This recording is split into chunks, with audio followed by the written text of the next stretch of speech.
But when a long train of abuses and usurpations, pursuing invariably the same object, evinces a design to reduce them under absolute despotism, it is their right, it is their duty to throw off such government and provide new guards for their future security. People don't talk that way anymore. Beautiful. Huh. No idea what you said.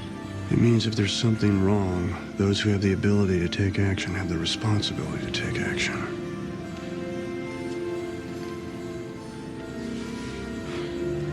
I'm gonna steal it. What? I'm gonna steal the Declaration of Independence.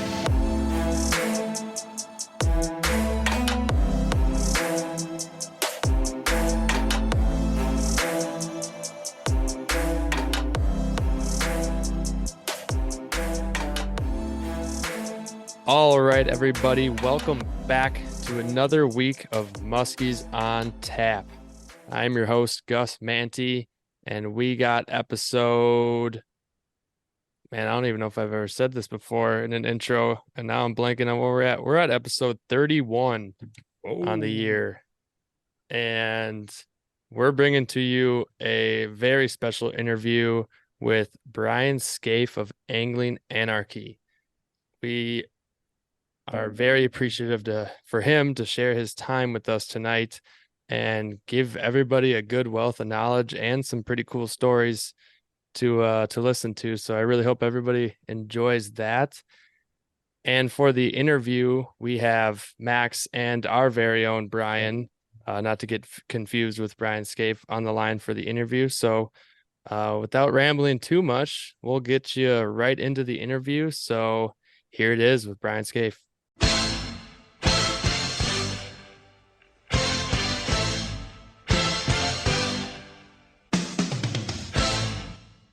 All right, everybody, we have Brian Skaife with Angling Anarchy on the line right now. Brian, how you doing? Good, man. How are you guys doing tonight? Very good. Super. Super. So you have your Angling Anarchy YouTube channel, and from the sounds of it, you like to also travel, and looks like you've been to Ohio, Indiana, Michigan, Illinois, Iowa, Wisconsin, Minnesota, and Ontario this year. Nailed it. That is pretty awesome. I don't know many people that travel that much for these toothy critters. Sometimes I like to go out my back door, and sometimes I really want to travel, but man, that's a lot of places. I think we're gonna have a lot to talk about here tonight. We're definitely gonna be asking about your travels, but real quick, where was the favorite state this year? Oh, favorite state? Probably. Well, I mean, I have to say Wisconsin this year because I got my personal best this year on the Northern Wisconsin opener. So I got to go with Wisconsin. Okay, so is the fish that we're talking about here kind of the infamous net job that happened on your YouTube channel? Is that the correct one? Yes, it is. That's the one. And and that's, I mean, we can talk about that later too, but that's the crazy thing about social media is just all the crappy comments that got made on that. It's like, oh, it's just terrible. So the funny thing about that is the friend I was fishing with, Nathan, he actually was a guide for his parents' outpost camp. They owned a flying camp up in Ontario, Big Hook. They just recently sold it. So he's been guiding northern and walleye since he was like, I don't know, 7, 8 years old. So he's handled and netted thousands of pike. So, what happened in that certain instance is he got the net under the fish, and I'm sitting there going, oh, we got this thing. It was 50 plus. I knew it was huge. He gets it and starts to lift up, and a fish that big just kind of does whatever it wants.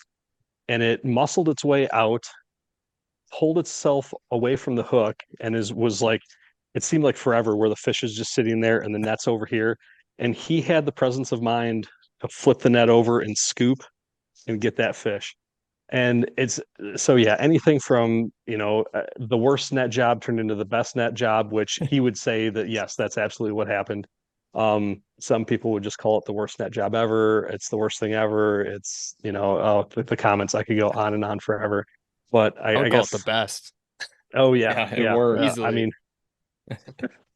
we ended up with a fish. So lots of people saying that it was an illegal catch because it was netted, not caught, even I don't know. I mean, I actually, oh yeah. Come on. I forgot the last time I bumped into a warden, I wanted to ask him like technically, if you fight a fish all the way to the net and then it gets hooked up in the net and comes off, but you still scoop it, like what, like I'm sure there's not a warden in the land that would say that that's an illegal catch.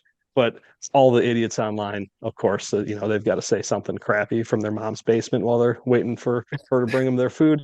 That's So a new one. Wow. I mean, yeah, those people can zip it because I honestly think like to do that in the moment on such a big fish and not freeze up, like we've yeah. experienced it where really, I mean, you could have the perfect net job, and things can go wrong in such a split second where like you have no control over it, obviously. And I've always told Gus, like, if you could get an inland 50 on in Wisconsin, I don't know who's going to be more nervous, like you having it on or me trying to net it. Like that's just as much responsibility as the guy having the rod in his hands as the guy that's going to have the net in his hands. So yeah, props to him for, making it work. Cause it's, sports never goes how you plan for it to go. Right. I mean, for sure. And that's the biggest thing too, is I try to show everything in my videos, like the way it happened. There's no setting the stage. There's no, going back and, every now and again, if something like really stupid happens, I'll get rid of it. But I try to show just about everything that happens because I am by no means an expert at catching these things. I am probably, I've had, I'll have musky groups ask me to speak, and I'll say, sure, I'll come talk about filming because that's one thing I feel like I'm fairly good at. Like, there's better people that film and there's better people that musky fish. When you put the two together, that's a very small niche, and I feel like I'm pretty decent there. But like, get Pete Manick, get Steve Herbeck, get somebody that knows what they're doing. I have zero idea. I just go out there and flail around and bump into fish, man, and record all the craziness that happened. I mean, we appreciate you for it because I know we're all big fans of your videos. And I mean, when you put everything on film, like you're gonna have things that just happen. I mean, I'll let Brian and Gus tell you the story. I mean, Brian had his personal best on this year that was coming into the net super flush, and in a split second, all kind of chaos broke out. You want to finish the story, Brian or Gus? Go for it. Oh man, I think we talked about it, but we'll bring it back up. That was the closest to a botch net job I've ever had, and total chaos. I think it was a good looking back at the I think Max, you had the phone. Yeah, you were filming with the iPhone because by that time it was like already coming to the net because it hit way out there on a top water, and it was coming in head first perfectly. And I thought it was just gonna like kind of roll into the bag, and it got caught on the inside of the bag, but early, like the hook. It was a flap tail, so it had one of those hooks hanging down, and it caught early in the front of the net, and the fish couldn't keep going. And I was like yelling to Brian because I thought it kept rolling over the side of the net. I'm like, pull it. I didn't know it was caught at the moment. And then all of a sudden I was like, oh shit, it's really caught. And then the net was vertical for a little while. It was a good 25 seconds of the fish being hung up in the net. Good thing that this fish, I think somehow like a hanger was hanging out because it had the middle hook of a flap tail. Okay. It had the whole thing gone. And I was about to almost bear hug the fish and pull it in or do something. Pretty I was much about did to hoist... for a second there. Yeah, I was even about to pull the whole net and fish into the boat. That would have been horrible, but by any means necessary. Yeah, I guess. Well, that's exactly what happened with that fish with Nathan. When you watch the video, the fish is actually going into the net and it gets hung up early. It's in the net, but it gets hung up high, and it just couldn't keep going in, and then it started flailing around, and just all hell breaks loose after that. But I mean, you can always tell the people that make the crummy comments are the people that have probably never musky fished. They're probably some bass guy, walleye guy, whatever, that is not used to dealing with the power that a 30 or 40 pound fish can, put into trying to get itself away from a net. And it's sometimes there's just nothing you can do about it. It can be perfect all the way up to that point, and when they decide to do something crazy, and you just don't know what's coming, and they'll get you sometime. Well, that was an awesome catch. So kind of going from obviously one of the highlights of this year, I kind of want to just back things up. And I mean, I'm sure most of the people who listen to this are familiar with who you are, but you want to just kind of quick touch on like, how this thing got started, like where it all kind of, where the spark initiated, where the addiction started for this musky. Sure, yeah. I mean, I've loved fishing ever since I was 5, 6 years old. I'd go to the Madison Lakes, Wabisa Mud Lake with my grandpa Skaife. So a lot of 4 o'clock wake up calls in the summertime, and going to chase bluegills. And I was always that kid that no matter where I was, if we were driving past a body of water, I would be staring at it, wondering what's in there. I want to go find out. So I've always just had the itch to fish, and never really got to chase anything big until the first year I went to Canada, which was in 1993. I think I was like 13 years old, and went up to Vermilion Bay, just north of Eagle Lake, and fished a smaller chain of lakes, the Indian Lake chain up there, and caught my first walleye, first pike, first smallmouth, lake trout, all that stuff. And that's the trip I got my first muskie. And it was on it was a 6-foot quantum snapshot spinning rod with a Shimano either AX or FX 200 with like 8-pound test line. And I was throwing out a Bill Lewis rattle trap in a Fire Tiger, and was just casting it. I think we were bobber fishing for walleyes and smallmouth, bobber and a leech. And I decided I was getting bored, so I started casting this rattle trap out that I bought at Shopco or whatever. And this thing followed in, and I didn't know what it was. I was like, oh, there's a walleye down there or something. Didn't think much of it. Cast out a couple more times, and here it is again. So I let the bait dangle like right above its nose and just kind of gave it a couple of pops, and it came unglued. And of course, my dad and my grandpa were like, "What are you doing?" Because we were walleye fishing. They didn't want to deal with some stupid muskie. Yeah. So, I fought it to the side of the boat. It was kind of unceremoniously unhooked and just pitched back in the water. So no picture or anything of it. But I'll never forget that. That was crazy. So that was the first big Canada trip. That was my first muskie. Fast forward to probably about 2000, mid 2000s. I started chasing muskies a little bit with a buddy of mine in town, and probably 2008 or 9 was the first year I really went up to Eagle Lake and just spent a whole week going for muskies. And I went up there with my father-in-law, Rick, in the middle of July. I was an idiot and didn't look at what the weather was supposed to be. It turns out it was a week of the most hideous weather that you could ever have in July. I remember getting out one morning and you could see your breath. It was that cold. Wow. So it was, not exactly the summer conditions you want for muskie fishing. But towards the end of the trip, we caught a couple fish here and there, but towards the end of the trip, I think I got a 42. We were actually supposed to leave Saturday morning, and we decided to fish a couple hours because things seemed like they were ramping up on Friday. And he got a 48, I got a 42, and all that 7 days of crap just went away, and we were happy as a clam driving back to southern Wisconsin from up there. So I think that's kind of when Rick got the bug for muskies, because he was a bass fisherman before. And for anybody that doesn't know, Rick was the owner of Chaos Tackle, that he just recently sold, and that all started with us making bucktails, Esox assault tackle.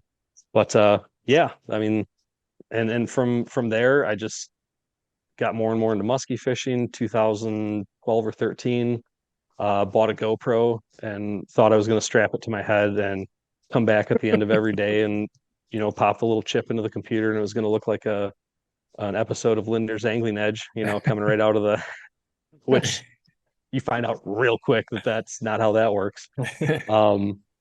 But yeah, I started watching Mike Keys more to see what he was doing with his cameras than the fishing aspect of it. So I built my own setup where I can have 2 cameras up high looking at the bow and the stern. a couple cameras on the gunnel, for slow motion shots, netting shots, a chest camera, a Canon, like a nice mirrorless Canon camera, a drone.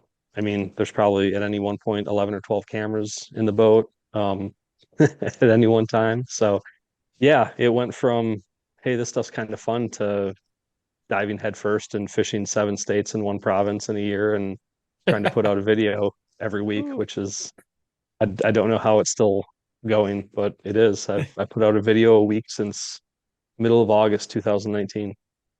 It's really Man. impressive. Yeah. And it's not, I mean, it's not always musky stuff, but I'd say probably 40 to 45 out of the 52 videos a year is musky content. You know, every now and again you have to do a ice fishing or pike fishing or bass or something like that to fill the time in maybe like February and March. But but yeah, no, it's fun. I mean, I do it because I enjoy it. It's definitely not because of the revenue you get from the ads on YouTube. It's cool. I mean, it's a little bit of something, but it's for the amount of time that you put into it, you're working for like $2 an hour if you're lucky. If you're lucky. You're working for the schleps like us who just want to watch them, you know. we thoroughly appreciate. Yeah, okay. So a lot of avenues we could go off of that. Yeah. Too many. Too many. I think we're just gonna start with this real quick because you mentioned it.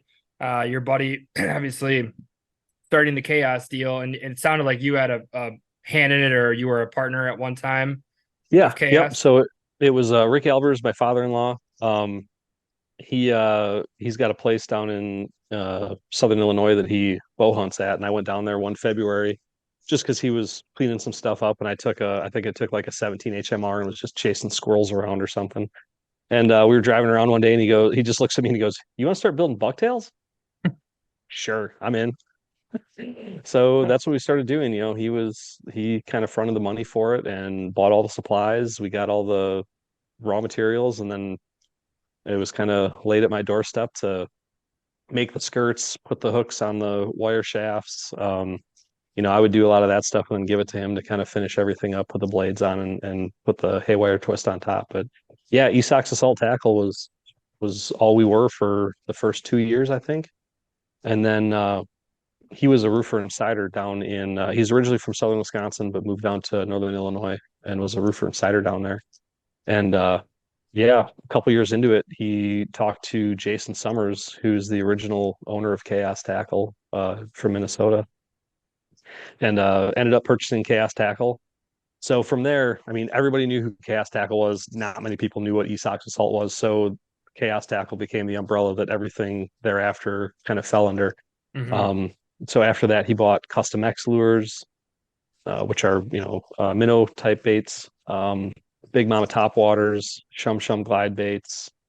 We got the Naven and the round nose from Kodiak. I'm sure I'm missing something in there somewhere. But he just wanted to build a company where somebody could come, and if they needed any type of bait, we had it, you know. And of course the rods. That's been a big thing the last couple of years, were all the Chaos Tackle rods. But yeah, it was just, he wanted to build something where, you know, and you guys see it too, I'm sure, you know, 1 year top waters are hot. You know, if I'm good friends with Lee Tauken, Lee Lures, all he used to make was top water baits, and it got to a point where he was seeing that the big push for top waters was kind of waning, and so were his sales. So that's why he started making glides and, you know, deep diving trolling baits and the Boilermaker bucktail, that sort of thing. You just have to expand because, I mean, musky fishermen are fickle folks, and if there's something that's hot, that's what everybody seems to go towards. So if you don't have a little bit of everything, you're gonna have, as a bait, you know, maker, you're gonna have some lean years in there. So you have to sort of expand and have a little bit of everything, hopefully. I mean, I think it's well said. Like, you look at any musky fisherman's, you know, boat, and it pretty much looks like a downsized version of you know, a tackle shop, because you carry everything. Oh, yeah. But I'd be curious because, like, you know, obviously being part of the industry, then, you know, quote unquote, like you're immersed in it. What's something that, like, I guess you kind of took away from being on that side of the business and not so much of just being a consumer, but actually being somebody who's building these things, kind of running it? Like, I know it's kind of an overgeneralized question, but just like something from that side of the table, what's something that, you kind of took away from your time doing that? A lot of people ask for a lot of free stuff. Oh. Some of it's warranted, some of it's not. Yeah, I But mean, that's definitely Kodiak baits aren't cheap. Yeah. And that was the thing too. Like Rick wanted to make, high quality, everything was kept, wood baits, and not have it cross. He didn't even like it when anything got over $50. He wanted it to be, kids could come in and buy a bait, and the guy in central northern Wisconsin that doesn't want to spend $100 on, or like $200 or $300 on a bar fighter or something like that can come get a Naven at a decent price, less than $100, in the $60-$70 range. So, but yeah, that's definitely one thing I hadn't really considered before that I got to see, on the backside of things. Um, there's a lot of, I mean, and this can probably be said for anything. There's a lot of drama that goes on that just kind of makes me shake my head anyway. Mm-hmm. I don't know. I try to keep it as positive as possible, and you start seeing a lot of negativity from people that was quite honestly surprising sometimes. And I just try to kind of brush it off and not let it bug me, and not blow it up on Facebook like some people do, and that sort of thing. But yeah, I like to try to have people know what I'm doing, but also try to stay under the radar and out of trouble as much as I can. Yeah, like a good Facebook tussle, airing everything out online. Yeah, exactly. Yeah. So I'll kind of cede to Gus and Brian after this, but my last question on the chaos stuff. Under the chaos umbrella, this was probably an unfair question, but if there was one lure that you had to pick from the chaos umbrella, do you got a favorite? Could be recency bias. Feel free to name a few too. Because I know mine, but I'm just curious. Yeah. Well, I mean, because I've had people ask me if there's one bait that you could have, it's a mid Medusa all day long. I mean, summer, winter, fall, spring. I mean, a mid Medusa is not a wrong answer for any of those. Mm-hmm. I mean, I'm partial to the Esox Assault stuff because that's what we started with. I love the little 88 and the 109.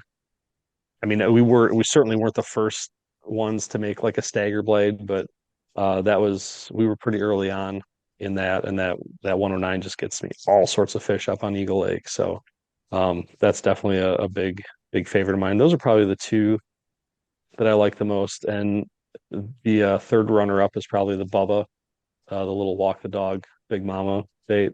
Sure. I love those little guys. That's awesome. It looks sweet. Go Go ahead, Brian. No, you go ahead. All right. I was gonna totally change gears, so if you had something to add on to that. I did. Okay, yeah, go ahead. Well, and this is Muskies on Tap, so I've got a beer here, so don't mind me. Heck yeah. Oh, there we go. Fantastic. What are you sipping on? It is a Capital City Amber. So love those. Wow, that's a favorite of ours for sure. That little guy. That's been in our fridge on a pretty consistent basis for a long time. I'm going with the Lift Bridge Fireside Flannel Brown Ale here tonight, which nice. It's actually a very well constructed can. Not a huge can guy, but this is like probably one of the best cans. It actually it's got a flannelish feel to the can. Oh, that's cool. What? Quite. So yeah, I don't know. Anyway, sorry, Gus, go ahead. All right. I was just gonna run off of the Bubba because so I've kind of said this on the podcast a few times, and some people that I know, I'm not a huge topwater guy. It's hard for me to get into it. I haven't had as much success as most people. And I know Brian is more intrigued with it too, with that walk the dog topwater, but that is something that I really want to get into. So I see in a lot of your videos, I know you've used them on Eagle Lake a bunch. Mm-hmm. Man, I gotta few questions. I don't know where I want to start with this. I could start simple. When do you like to throw it? The walk the dog top water. I mean, anytime the water's over 65 degrees. I mean, I obviously, you have the guys that say, oh, you can throw it till it bounces off the ice. Um, I mean, it's obviously a favorite of mine on Eagle Lake. I mean, top water is, but there again, Eagle Lake has some years where top water's not worth a darn, and sometimes it's the only thing going. Mhm. I throw it a little bit in northern Wisconsin. I know I was throwing it quite a bit early on in Iowa.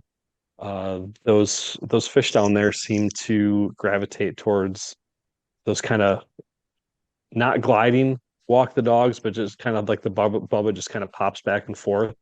The Weagle would be a good example of another bait that sort of does that. And I know Steve Jonasy that guides down there. Um, he'll throw that Weagle in really, really early spring conditions, earlier than I would ever think of throwing him. And I've fished with him and filmed him a couple times, and I've seen him get blow ups in water that I would certainly not think about it. So that kind of opened my eyes up to, oh, maybe these will work when it's colder. But I think the same can be said for blades too. I think a lot of guys get it in their head that blades don't work outside, if it's the water's less than 60 degrees, and that's definitely not the case. They can, I mean, I know guys that are still throwing them in southern Wisconsin right now. So Ooh, wild. Yeah, I know that. I mean, these muskies can do, you can, on the same day, you can find them in 25 feet of water. You can go find them in 3 sometimes. I mean, mhm. it seems like at any given day, you can kind of catch a muskie anywhere, but obviously the top waters are like a super go-to if you're fishing something that's almost impossible to fish a bucktail or some Mhm. sort of rubber bait through. But with that, man, with that Bubba, the eats on that thing are sweet in your Mhm. videos. That's got to be easily the best part of it. And I think you could maybe agree there. Oh yeah, for sure. When they hit right next to the boat, that's like the best. Oh, yeah. So with the boat side maneuver, what do you like to do with the walk the dog top water? Well, so that I think I actually say it. I was just editing a video because I'm still working on some stuff from August on Eagle Lake, and I have a fish follow in and keep the bait up top the first time around, and then I push it under the water, and of course the fish takes away. And I say something like, "You got a 50-50 chance," and I'm wrong 75% of the time. It's it's just one of those things where everybody, you talk to some guys and they are adamant. You got to take that bait underwater and get them to hit. Okay, I've tried that a lot. A lot of the times it doesn't work. Or you have the guys that say, well, that's what got him in, so you keep it up top and you keep it working. And a lot of times that doesn't work for me either. I don't know if I just have bad luck with top water boat side maneuvers. I mean, I've gotten a couple of cool hits. I had a fish this past year that or was it last year? That all kind of blends together, but it came in and I kept the bait up top. I think I went down, the fish takes off. I bring it back up top, go around a couple times. It comes back and it eventually ends up eating after 6 or 7 go arounds. So it definitely can be done, but I have terrible luck. So yeah, I feel like I'm the worst person to ask. Like, what should I do boat side with the top water? I cross your fingers and pray. I don't know. I'm with you there. There's definitely some baits that we always like to throw, and they're super awkward boat side as opposed to just a bucktail. Yeah, yeah. I mean, there's still no right or wrong there, but there's definitely a better way to get, better hookups or better chance to fire fish up. But the top water deal it's tough. I've tried to submerge like a Weagle or something like that, and it just looks like you got a stick behind the Yeah, the tip of your Weagle's rod. tough to get under the water. Yeah, that's the problem is, yeah, you stick the rod tip down and then the bait just floats right back up on you like a bobber. Even if you're moving forward with it, it's like you said, it's sort of an awkward angle to deal with it at. I have a lot better luck with the prop style baits, getting them to go into the water and keep them moving. Mhm. But yeah, like you said, there's a lot of baits that, dive and rise baits, glide baits, especially ones without a tail that you get to the boat and it's like my problem is half the time I want to stall the bait and see if I can get him to hit like on a death stop. But then I'm wondering in the back of my head, should I have kept that bait moving, like to get him ramped up? Yeah, Mhm. I don't know. It just seems like it never works. It's so random. I mean, those baits are tough. I've had decent success on pull pause baits on doing almost like a really fast wide turn, like you got a bucktail and then's kind of Yep. pausing it around, but that's still not 100%. It doesn't work Yeah, every time. I've definitely gone to keep that bait moving instead of trying to Hmm. do that last little death pause at the boat because I've seen it work, but my gosh, I've seen it way more times where that fish just says nope, and off here she goes. So I've gotten into the habit of keeping the dive and rise baits like a Naven or the glide baits and just keep them moving and pop it, just keep them popping. They don't even have to have that same cadence they had out on the cast. As long as they're Hmm. just kind of herky jerky moving around, I think you've got a better chance of getting a fish to go when you're doing that and just changing directions in either an oval or a figure eight. Yeah, if you have, do you have anything else on baits? Otherwise, that's gonna change it up.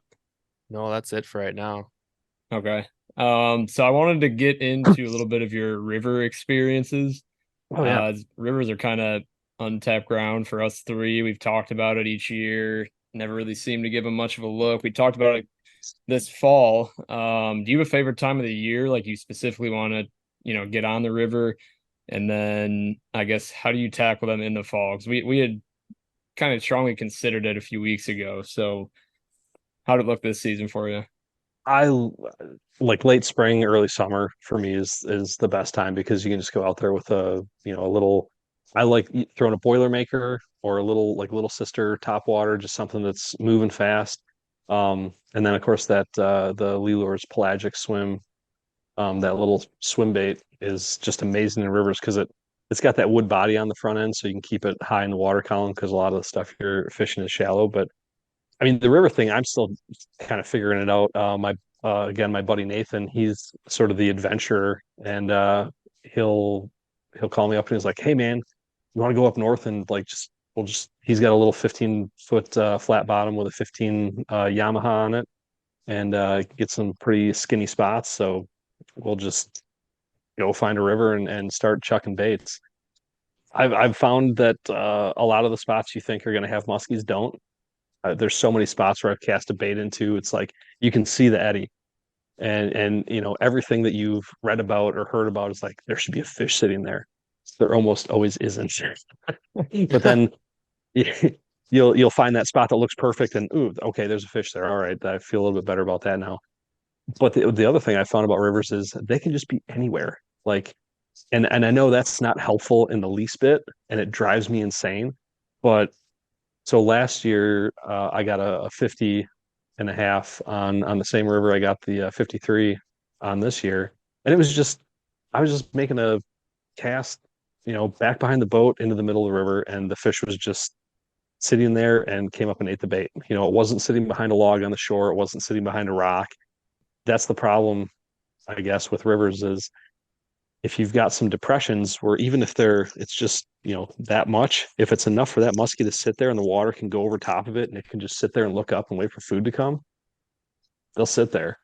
Mm. The only thing I can say is for rivers that you've fished over and over again, those type of spots that don't look obvious to the naked eye, remember those. Once you see a fish in a spot, remember it because the next time you go through, you might not see the same fish, but there will be a fish in that spot. There's a reason that one was sitting there before, and there'll be a reason that one is sitting there, whether it's a depression, a place to get out of the current to feed on bait, whatever it is. That's the one consistent thing I've found with all the inconsistencies in river fishing.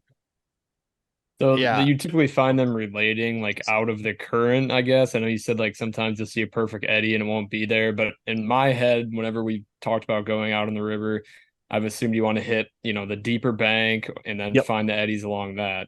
Yep. Deeper bank. I mean, any wood that could be a current break for the fish. But I've also seen them in like 2 foot of water and riffles and like Yeah. fast water. And not just, sometimes you'll see them darting around, but sometimes it's because they're coming after your bait and you wonder where in the hell did that thing come from? Yeah, it's here again. For me, it's just time on the water and how people say work smarter, not harder. I fish harder, not smarter. I just go out and fish for 16 hours and hopefully something happens. Best way to do it. Gus, did you have something? Oh, yeah, I was gonna so when you're saying like they could be anywhere at like any time in the rivers, Mhm. and I definitely can see that. Like Brian said, our Brian, the Muskies on Mhm. Tap Brian said that we haven't really exactly fished rivers, but I mean up here we do have chains of lakes and moving water. And I Mhm. have seen where one spot, it could be a year, it could be down to even a day or two where the fish are just there and then they're not at all. Mhm. And we have definitely seen that. And I wonder if it's just a thing with the flowing water where you're saying like all these perfect spots where they should be, they aren't. But then all of a sudden, maybe that one year you go back to that stretch of river where you've casted behind this exact rock. Every time you fish it, all of a sudden, boom, there's a fish there because these Yeah, fish seem like they move probably a good bit, I would I think. would think so. And I would also say that if a spot does look good, I don't care if you've cast it a dozen times and not seen a fish there, cast it with the 13th time and there might be one there. I mean, if it looks good to you on the surface, there's got to be something to it, and it's probably going to hold a fish eventually.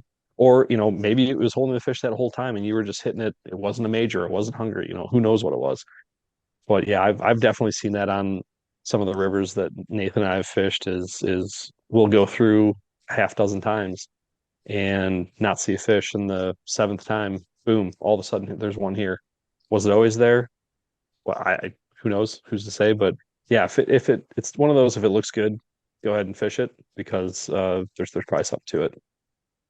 Okay. Yeah. So, and also with this river fishing, when you're saying, okay, hold on, let me go back. So, Hmm. are you like running up river and then drifting down? Are you able to kind of buzz spots, or do you just start at the launch and drift and then drive back up? I mean, I know sections and areas are different, more sketchy than not, but how do you like to approach the river The answer to situation? that is yes. Nice. All All of the the We do above. above. both. Yeah. There's a couple rivers up way up north that we'll just have one vehicle. So we'll put the boat in and we'll go up as far as we can. Sometimes that means the prop's starting to hit the bottom. So somebody Hmm. jumps out and pulls us across, and we keep going and try to go as far as we can, and then fish our way back. If we're close enough to his place and we've got two vehicles, we'll just do a float. But if there are spots that we want to go revisit, we've got that option with the Yamaha. So we do it both ways. It's a lot nicer when you have two vehicles and you don't have to waste your time running up and Hmm. kind of disturbing that water just to come back on it. But it definitely works. I mean, we've caught plenty of fish doing that, but it's a lot nicer. I really like having two vehicles, and you can just do like a what you would consider a float with being able to move up and down a little bit. Yeah, I don't know if I'd have the patience, Gus, to have to drive about past all those good looking spots and then come back down. I'd Yeah, be like, can we just fish it's this tough. right now? Like, yeah, man, I would like to get more into the river game. But it's just we have so many lakes in northern Wisconsin. It's Oh yeah. hard to get off bigger water sometimes to go, fish an unknown river. But I know like it's by your videos and other people's the key stuff. You mentioned him. I mean, there's so many more untapped feels like areas, especially in the northern Wisconsin, northern central, even southern Wisconsin, to find these things. But I do want to shift gears to non USA territory here because I Hmm. would consider you after watching your videos somewhat of an Eagle Lake aficionado. Um, this seems to be a body of water that enamors people when they go up there Hmm. and fish it. I've heard other people talk about it where it's like it's just my favorite body of water. I don't know, I'm sure there's a multitude of reasons why. But I guess want to hear it from you as somebody who does these trips regularly. I mean, Hmm. is this a body of water that the second you kind of started to figure it out, it just became like captivating right away? I mean, is it, I think there's no navionics on it, correct? So Correct. you're kind of just going and learning it as you do these trips. And I Yep. find that fascinating. I mean, that's really cool. Unfortunately, well, fortunately for a lot of people out there, unfortunately for me, I think they're going to have a pretty I've detailed map in the I next heard year or that. two. Yeah, that's Yeah, got to be like, what the heck? I just spent I so know. much time doing this man-made mapping, and now any Joe Schmo like us could go up to Eagle Lake in 2 years and be like, "Wow, that reef looks really good. Oh my God, that area looks really good." You're like, "Oh, it took me 3 years to find that spot." Yeah, that in a nutshell, you just described I don't blame how I you. feel I about would it. be I would be pissed. I'd be like, "What the hell?" But so I mean, there's that part of it. There's little spot on spots that I'm sure are going to have boats on it that never used to years previously. Um, I mean, it still comes down to knowing how to fish them, how far to be off of it, because I think that's the thing about Eagle Lake that makes it tougher, I would say, than Lake of the Woods. Lake of the Woods is you go up there, you find an island, you fish around the island, you go to the next one, you fish around that. I mean, you can pretty much bang shore and you're not doing the wrong thing. I mean, obviously there's a lot of mid-lake reefs, spot on spot type stuff there, but for the most part, like somebody that's never been to Lake of the Woods could go up there. I mean, the map chips are fantastic. They're 1 foot contours. You can go up there and probably have a relatively successful trip. Eagle Lake is a different animal because there are just not that many spots that I've found in the section of the lake, which we fish kind of the middle section. You've got Vermilion Bay. Actually, that's Eagle Lake right back there. Okay, Hmm. nice. Oh, So nice. we fish the middle, kind of the biggest open basin part of the lake, and you've got Vermilion Bay and Portage Bay to the north, and then you've got Osborne Bay and Nivens Bay to the south. So you don't have Vermilion Bay has the real deep, clear trout waters. It's tough fishing. Osborne Bay, shallower, um, dirtier water, and that middle part is like this perfect mix of 4 to 8 foot water visibility. You've got weeds you can fish. You've got rocks you can fish. You've got 60 foot plus water in the basin, but you've also got these little shallow back bays that you can go fish. And the size of the fish, there are giants in that section of the lake. The numbers are there, so it's like I think for me it's the perfect spot to fish. Sure. Other than it is the biggest wide open bay, so if you get a southwest wind, it's like good night. Yeah, It can be cooked. pretty tough. But yeah, so even with the maps, you're still gonna have to figure out how to fish some of these spots, some of the reefs. Um, the fish can be persnickety is probably the nicest way I could say it. This past August, I was up there with a buddy and I caught four the first day and we lost three. And that was like we got up there Friday afternoon and that was just a couple hours of fishing. The Wow. next day we got two and missed two or three. So just in the first 2 days, we had shots we had hooks and 11 fish, I think it was. Mhm. We went the next 4 days straight, nobody caught a muskie. Oh wow. And then finally on the last 2 days, we hooked up on one or two and then one on the last day. So it's definitely a body of water that can kick your ass. I mean, I've said it in a lot of the videos. It is, it's very humbling because you're on, world class. It's Canada, the fish should be jumping in the boat and they will kick your butt, man. And it can be really tough. When it's kicking your butt out there, are you Mhm. going to spots you absolutely know, or are you kind of trying a couple new spots in there, or what's your A little of game both. plan there? We'll my game plan usually when I get up there, because so usually we go up for the opener, which is the third Saturday in June. So a lot of times, I mean, most of the time you're dealing with post spawn fish, just barely though. So what we'll do is sort of divide and conquer. Somebody will go hit weeds for 2, 3 hours. Somebody will go hit rocks for 2, 3 hours, and we'll try to reconvene somewhere and That's see cool. what's going on. Um, Hmm. Otherwise, if it's just me and a buddy up there and we don't have anybody else to rely on, it's fish a weed spot, fish a rock spot, fish a weed spot. Start trying to see, okay, are we seeing more fish here? Are we, did we catch one? I mean, then it's like, okay, game on. It's a rock bite or whatever. Um, so yeah, it's get up there. We pay attention to the moon phases, and it's not so much that the fish on Eagle Lake will hit on a major or a minor or, right at the peak, usually it's shifted one way or another by about an hour, I've found. And if you can find out where that is, like if the major is 9 o'clock and we got a bunch of fish at 10, or, we talked to the other boat and there was a lot of activity at 10, and the next day the major's at 10, you better be on your game at 11. I mean, so if you can find a pattern at the start of the week, you can usually follow it through that week. I mean, at some point it might change because, weather trumps everything. So if something blows through and kind of shakes things up, but yeah, for the most part, we've noticed that if you find a pattern, it's not necessarily going to correlate exactly with the moon phase, but it's going to be whatever shift off one side or the other of a major or minor it is, follow that for the next day, and it usually holds true. Wow, that's interesting.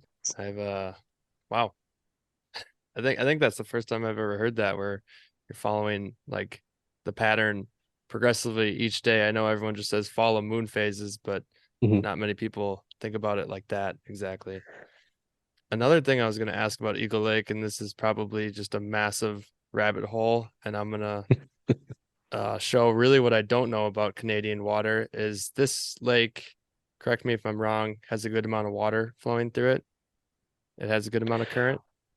Um, Or Most of the lake doesn't where we are. I'm sure there's spots, there's neck down spots where you can get a current produced from some wind. Now, saying that, we are also in the part of the lake that has Outlet Bay, where it actually flows out into Eagle River. Um, and we do fish that quite often, but I never really fish it because I'm thinking about the current. I'm more fishing it because there's some grass flats that hold perch and stuff like that.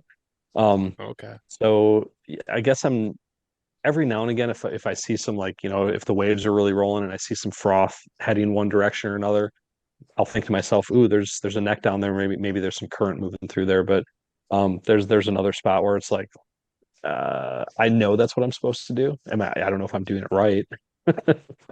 Right. I was just wondering because I mean, what we fish up here in northern Wisconsin is scaled down significantly, and I've heard people talk Sure. about, I only fish this spot because the wind is blowing in it there, or I'm gonna go fish that spot because the wind is pounding in there. And I wasn't sure if that was just like a huge thing that you like to do up in Canada, because I've heard that's a big thing to kind of hit like a Windblown stuff, wind-blown rock. definitely. Yeah. For sure, for sure. Yeah, I guess I Okay. wasn't thinking about that as far as current, but yes, once you mentioned that, for sure. Is it always the windblown side? No. Every now and again, that's why it's like there's a lot of times I just feel like I don't know what I'm doing because I'll fish the front side of it that's just getting pounded by wind. It's like there's nothing here, and we'll go around to the back side and catch a fish and raise one. It's like, well, there's Yeah. obviously a reason. I'm not always good at being perceptive enough to figure out, okay, it's because I don't know, Mars was in retrograde. I don't know what was going on, but some reason those fish were hanging out behind there. So all that tells me is the next spot I go to, you better check the lee side because that's where they were hanging out in this spot. So, um, it's kind of like musky fishing for dummies. Whatever you found the fish doing here, try to recreate it in another spot, and a lot of the times it holds Mhm. true. So, Yeah, Man, that I mean, I try and spring, summer, and fall, I try and fish the leeward and windblown side just about every single day. I don't know. I usually just, to be honest, the way I think about it, I just go to the spots that I like, wind in yep, there or not. Like I just got spots on lakes that I really like, and even if it's the day the wind's not blowing in there, I'm gonna go try it. Maybe fish yeah. it differently, but yeah, I Well, was and I just think wondering if that was a thing, I like the think a lot current of and that the wind. a lot of that stuff too. I don't know. Confidence is everything. You guys know that. I mean, anybody that musky fishes knows that. Whether it's a bait style, it's a color. I think it comes down to moon phases. It's like, yeah, because I've always heard the argument of, okay, well, yeah, if you chart when all these fish have been caught, it's always, it's plus or minus this side of the major, the minor. Well, is that because everybody's out fishing their best spots then? yeah. Or is it because Hmm. that's actually when it's kind of a chicken or the egg thing, and yeah, I don't know. It goes back to most of the time I just feel like I don't know what I'm doing. I'm just going out there and fishing as hard as I can and hitting as many spots as I can in the amount of time that I have, and that's about the best I can do. I think the I best thing mean, is to fish hard. yeah, Yeah. time on the water is that. I mean, that's like if you want to live by any rule in musky fishing, because there are no hard fast rules, but the one constant is typically the more time you spend on the water, more things are going to happen. Yep. I mean, so, Brian, you got something? Yeah, I just wanted to go back to kind of what you opened up with about Eagle Lake. So on those days when I mean, you moved like 4 in an evening, and then a few Mhm. days later you don't move any. You're talking about like fishing a rock spot and then a weed spot. Are you noticing like the fish will generally all be on the same type of structure then on certain days, or are you still giving like the weeds a look even though you moved around the rocks? Oh, we'll Um, definitely there's weed spots. There's a massive weed spot on Eagle Lake that I mean you can fish it 7 times and not see anything, and the eighth time there's going to be all sorts of fish there, which means to me those fish were there the whole time. They're just being assholes, as Mm-hmm. muskies can be, Yep. and not showing up. Mhm. But that particular first night, that Friday night, I mean, we'd fished the weeds. I think I'd gotten a 47 ripping a Medusa through the weeds, and we fished for a while and just didn't see anything. The wind kicked up and it got overcast. And I looked at my buddy and I was like, we got to go check the rock. First spot we went to, I got a 45. Second spot we went to, adjacent to that, I missed a fish, had one hit boat side. The next spot, Louis lost one. The next spot, I caught one. And one or two spots later, I got a 48 and a half, I think. So that was one of those times where it's like, we got a rock bite. I mean, no ifs, ands, or buts about it. I mean, they're just going on blades on rocks. But then the funny part is the next day I thought, okay, almost the same conditions. The fish were there, but not moving as good. The day after that, we had even better conditions. We were fishing into the full moon, so every day going forward, I was thinking it's just going to keep getting better. We had overcast. We had everything you could ask for that I wanted, and we just got our butts kicked. And it was fishing the spots that we thought would be good, which were the rocks, not seeing anything, going to the weeds, not seeing anything there, and just kind of doing that game of back and forth of at that point you're just kind of waiting out the fish, hoping that you hit the right type of structure at the right time and can just eke out one for the day at that point. You go from waking up thinking we're going to catch 6 of these dumb things to praying that you can just catch a 34 incher. Been there before, that's for Yeah. sure. I was actually there this weekend. So this is a two part question. Yeah. Obviously spending that much time on such a legendary body of water, I'd be curious if you have a banner day that comes to mind where everything just came together and you guys just like totally blew it out of the water where you're like, I don't know if we'll ever be able to repeat this. And then second, kind of on the flip side of that, have you ever had, you know, have you ran into a fish there where either it keeps you up at night or it followed in and made your eyes pop out of the back of your head, something like that? You hear some of those kind of ghost stories of Lake of the Woods fish or Eagle Lake fish where it Mhm. almost sounds unbelievable, but then they're coming straight from people's mouths that have seen them that aren't novice anglers. Like Yep. they know what a 55 plus inch fish looks like. So I'm always just kind of curious to hear that as well. Absolutely. I have something for both of those. Sweet. Figured. Probably, I don't know if I can really come up with a day because we've had quite a few like 4 to 6 fish days on Eagle. Mhm. Um, but I had a trip that I took in, gosh, it was 2013 maybe. My son had just been born, and somehow I finagled my wife into letting me go take my dad up to Eagle Lake. He's not a musky fisherman, but I wanted to get him up there. So we did a short trip. It was like 5.5 days. And in 5.5 days, I boated 17 fish and lost another 12 that I have had hooks into. Oh my So I was God. averaging about having 6 fish hooked a day. And, it was like nothing huge, but it was 49, a 48, a 47, so many 46s and 45s. I mean, he was fishing the back of the boat. People give me crap like, why didn't you let him have the front? He was perfectly happy just Yeah. watching things unfold. He caught 3 himself. He was happy with it. He had a bunch of follows. He actually had one of those fish, the second part, following that it was a legal fish, which a legal fish up there is 54.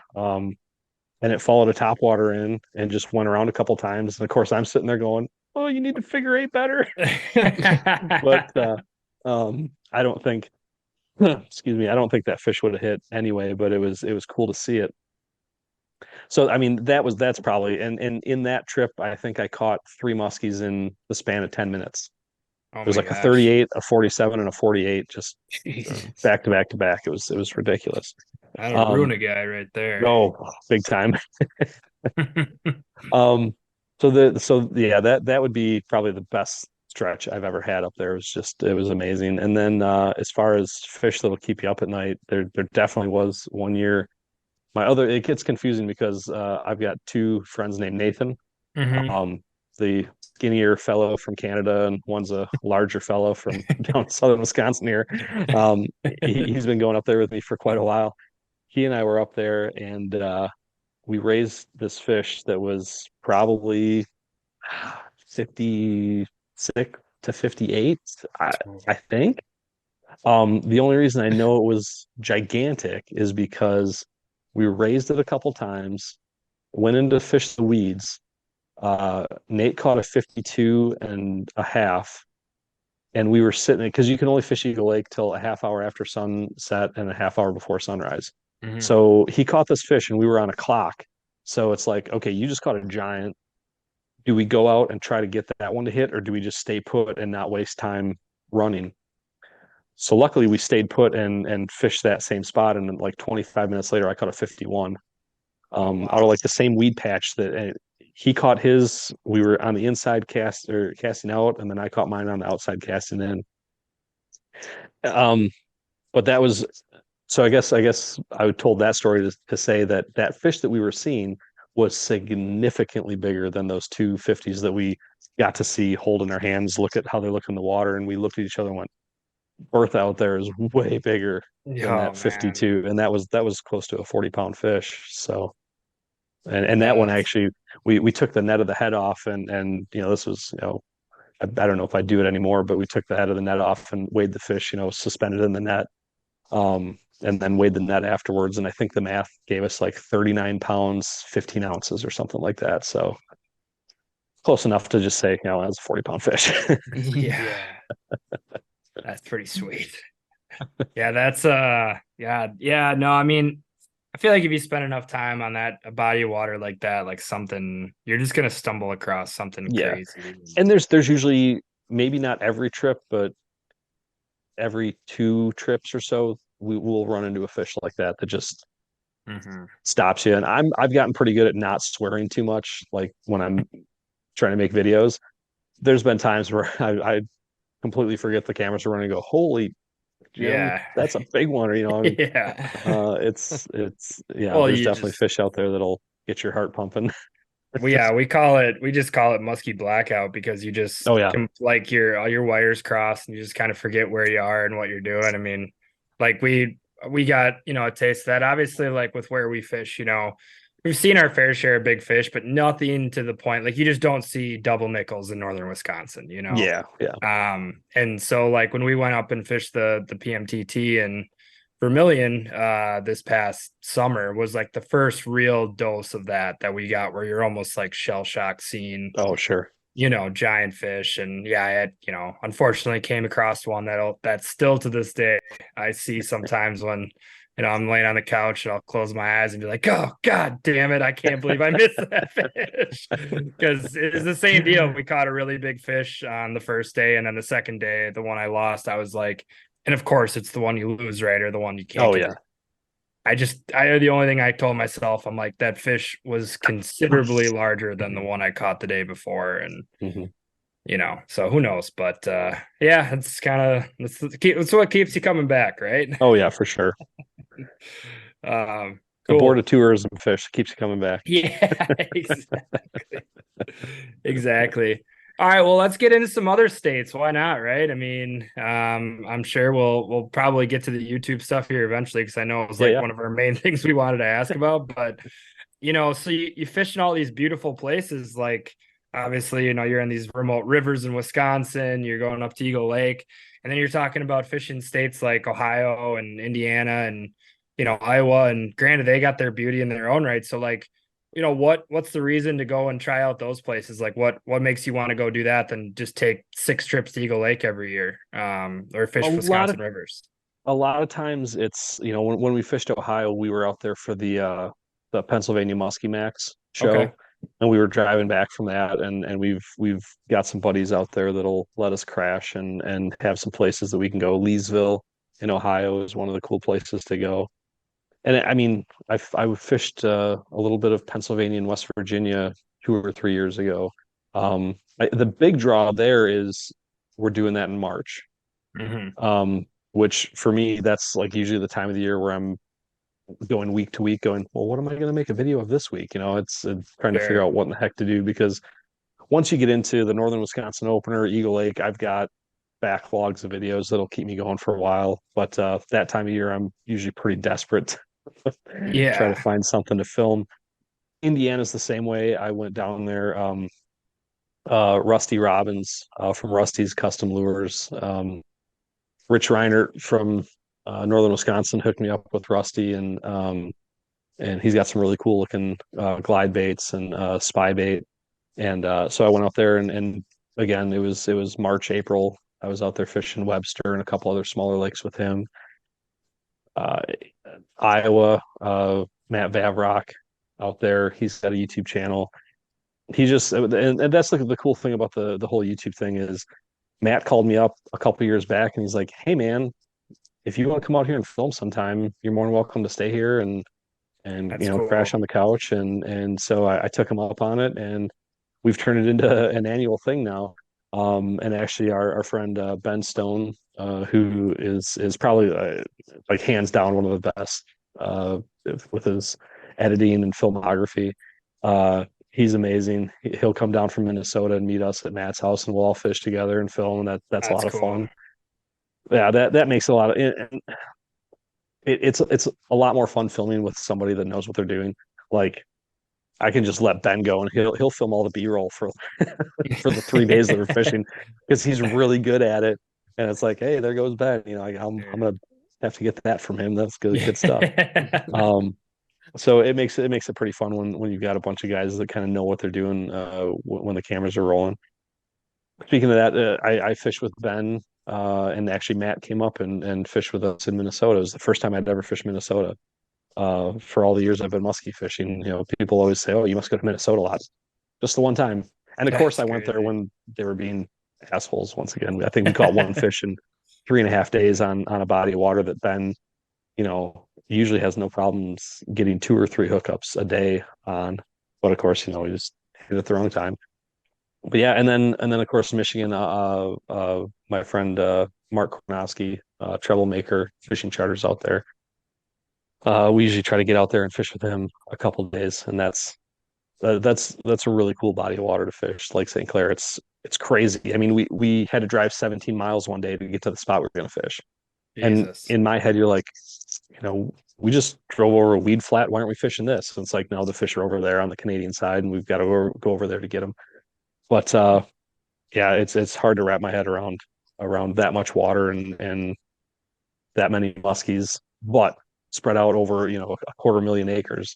Um, it's like it's a needle in the haystack, man. I give those guys a lot of credit out there that guide and actually know how to catch them and find them. So Yeah. No, I hope people don't get mad at me for like I hope the question to come across like I was knocking any other fisheries, because like oh no I no think one of the coolest things about traveling and muskie fishing is like it broadens your horizons. I think too, probably I'm sure you'd agree, kind of forces you to become a better angler, because you gotta, you kind of hitch your wagon to these new bodies of water. You got to learn how those muskies act, and muskies in Indiana probably don't act just the same as the ones in northern Wisconsin or on a small river or up in Eagle Lake. So it's yep for probably sure. really cool from your perspective to have this kind of Rolodex of all these lakes that you fished, and different strains of muskies you've caught and all that. I mean, it's just it's incredible stuff. I mean, it's very interesting to me. Yeah, you brought up a good point. It's definitely I've learned a lot of things from fishing those places and fishing with guys that know what they're doing instead of, if you just set me free on Leesville, I wouldn't know what the hell to do because you look around, it's like, well, this looks like crap. Or the stuff that does look good is not where they are. They're out, chasing shad around in 10 to 12 feet of water, and Lord knows why they're there, but they're there. Mhm. Um, so yeah, it definitely it makes me think about what I'm doing in Wisconsin or in Iowa or in these other places, based off, fishing either a reservoir that I'm not familiar with, and maybe I can take some of what I learned there, and maybe it'll work on the lakes, maybe it won't, or maybe I can go to Castle Rock or Petenwell and use those same reservoir tactics they're using, out east, and bring them back and use them in Wisconsin, hopefully. Sure. All right. Well, Gus, Brian, you want to dive into some YouTube questions? Because I'm kind of curious on how Angling Anarchy got to what it is now. You mentioned before we started recording here that you were actually doing some filming prior to Angling Anarchy. Mhm. But you can touch on that if you'd like, but kind of just walk us through the inception of Angling Anarchy name, all that stuff. Like, how did it get started? And did you kind of anticipate that it would get to this level, or was it a goal? Kind of just touch on all that, I guess. Sure. So the name came from, uh, so initially that first YouTube channel, Catch the Vibe, um, my buddy Justin, we had this idea that if you filmed everything, hunting, fishing, and had it all in one channel, an outdoors channel, that you'd get all these people watching, and that is exactly what you don't want to do. YouTube is all about niching down as to as tight a niche as you can get, sort of, and there's nothing tighter in fishing than musky fishing, I don't Oh yeah. think. So, I was starting to see that, and I didn't want to have a chaos tackle YouTube channel just in case we did end up selling it one day. So I asked my buddy Nate, I was like, we got to come up with a name for a new YouTube channel. And so we thought about it. The next day he comes back to me. He says, what about Angling Anarchy? It's like, everybody likes alliteration. I'm like, okay. Anarchy is, sort of a synonym for chaos. So I was like, okay, that works. And then I used the same font that Chaos Tackle used, and actually I've got the hoodie on here if you can see it. But I Nice. used the A from Chaos Tackle to make the anarchy symbol and just drew the J hook through there, and that was sort of, we drew that like basically on a bar napkin, gave it to my wife's cousin who's a graphic designer, and that night she sent the logo back to me and said, "What do you want me to change?" Nothing. Perfect. Um, so yeah, it was as easy as that. It's Um, really easy. yeah. I've had people say, "Oh, who'd you pay to come up with that logo?" It's like, well, I don't know. We drew it on a napkin and gave it to my wife's cousin, and voila, here it is. Um, but yeah, and then after that, I just I started making videos, not on any type of schedule because I figured there's no way. I mean, so my full-time job is as a chemist biologist for the city of Janesville at the water and wastewater treatment plant. So, that's 40 hours a week, wife, kid, trying to be able to spend time with them, but also trying to get out and go fishing. I never thought that I would be able to do what everybody tells you to do if you want a successful YouTube channel, which is be consistent. Like you have this audience, they want to know when they're going to get videos from you, so you have to come up with a schedule. So, and I spent a lot of time watching YouTube videos about making YouTube channels more so than anything for a while there. And and that was like the number one thing that came up over and over and over again. So I thought, all right, I've got to give it a try. Whether I last 3 weeks, 3 months, I don't know. We'll see how it goes. And once I started doing it, there was definitely points in there along the way where I thought, it's Thursday. I don't really have anything. I don't know what I'm going to do. And this like little nagging voice in the back of my head was like, man, you got a streak going. Come up with something. Talk about your favorite Iowa baits. I don't know. Like, take some of the old footage you have, sit down. People want to learn from it. Most of what I do is it's me and my buddies fishing. I hope people find it entertaining. If they can learn something from it, great. But that's not like if you want to learn stuff, there's better channels out there for that. I think. Glenn McDonald, 54 Bust, does an amazing job. Lee and Robbie, today's angler. Doug Wegner does a really nice job. So you've got those guys. So speaking of niches, like those are all the musky fishing guys. What can I do to just be a little bit different from them? And the best thing I could come up with is it's me and my idiot buddies acting silly, trying to catch muskies. Hopefully it's entertaining. But yeah, that little nagging voice that says, just make a video, upload something. So you've got it. I picked Saturday at 8:30 because when I was a little kid, I'd wake up and watch ESPN Outdoors, Limiter's Angling Edge. So I was like Saturday mornings. And I forced myself to try to come up with something. And I have been for a little over 4 years now. Yeah, no, that's awesome. I love the little catchphrases or little things you do at the beginning of each video before you go into. I'm gonna have to hire a writer, man, because I'm running out of stuff. There's no way. After all the ones you've done, you just keep coming up with them. I kind of got that idea from I don't know if you guys have ever seen the show Letterkenny. Oh yeah. And they'll do the little cold open stuff. Yeah. So I was like, all right, that's what I'm gonna do, I guess. So I started doing it, and it kind of stuck. So I even for our podcast, we do like different movie quotes for every episode. I noticed that, yeah. So awesome. I'd always be like, I'm always really curious because when we started it, we're like, oh, this would just be like a funny thing to do. It's not like a boring intro. But I kind of laughed to myself. I'm like, I wonder if people, just start listening to this podcast for the first time and it's like, oh, this is their open every week. It's like this non-applicable movie quote that makes no sense to fishing at all. Sometimes they're supposed to be applicable, but yeah. So yeah, no, I mean it's really cool what you built and obviously, very impressive and not easy. Like you're talking about, you're spending all these hours editing and doing it, and the ad revenue, like you said, it's just like kind of a little bonus as to, what you're bringing to the musky industry. So take this as a thank you. We thank you for pushing out the content. I appreciate it. Makes the winters a little shorter, and it's that's keeps people one of the coolest things is going to the musky expos. And I've had, and not a ton, but I'll have like a dad and his kid come up and say, oh, we watch you every Saturday. And in my head, I'm going, really? Why are you watching me? I'm an idiot. But it's so cool. It's so cool to have people come up and say that to you. It's really, really neat. Well, I think it shows that there's a need for it in the musky world. Like people want to watch people catch these things because they're not easy, and it's entertaining and it's fun. And I'm always curious to see how other people are doing it, because sometimes you just get a little locked in on what you're doing, and sure, it's always just kind of refreshing to see how other people tackle it. And I don't like to have too many of them a year, but it happens.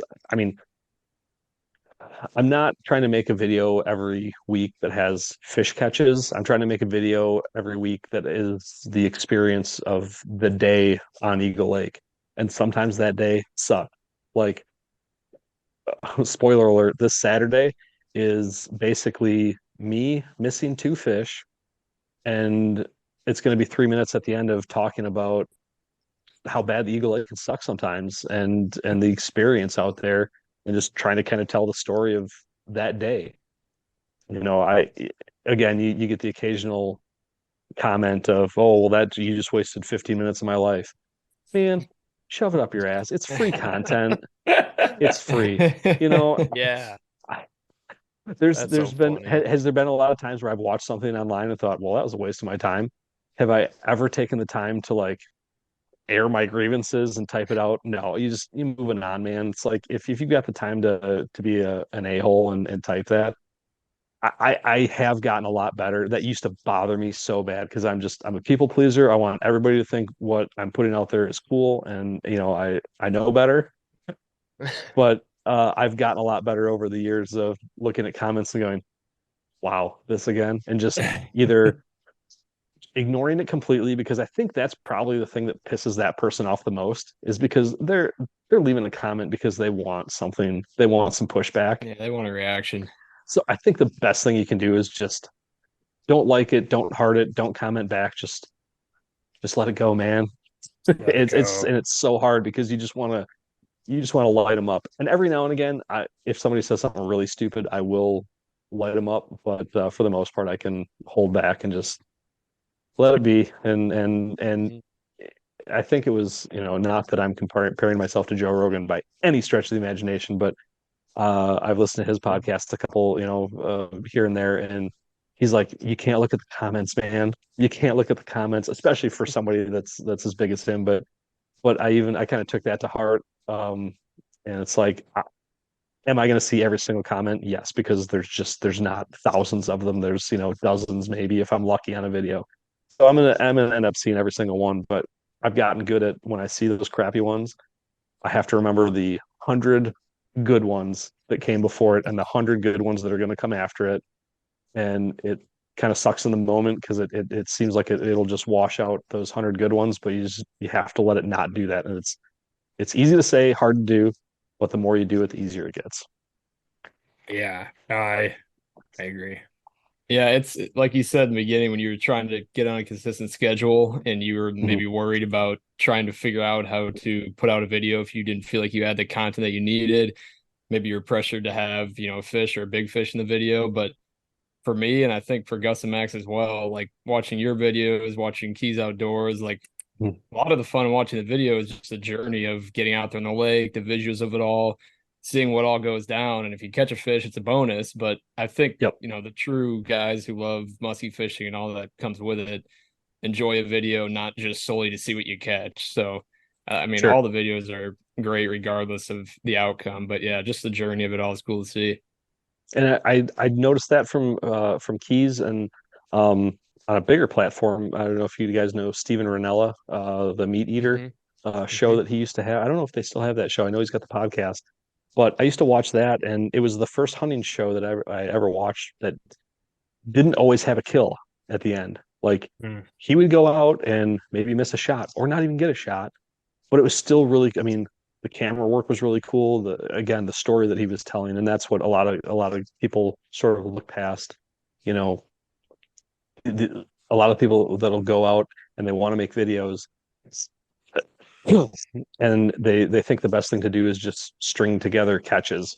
I mean, that's fine, and you'll have people online tell you that that's what they want.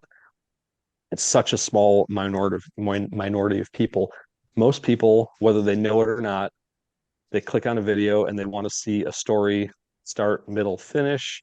You know, I mean, it sounds like a trope, but it's true. I mean, the story is what it is all about. If you listen to guys like John B. or Perrick, AP Basson, those are some of the most successful fishing YouTube guys out there, and they'll say the exact same thing.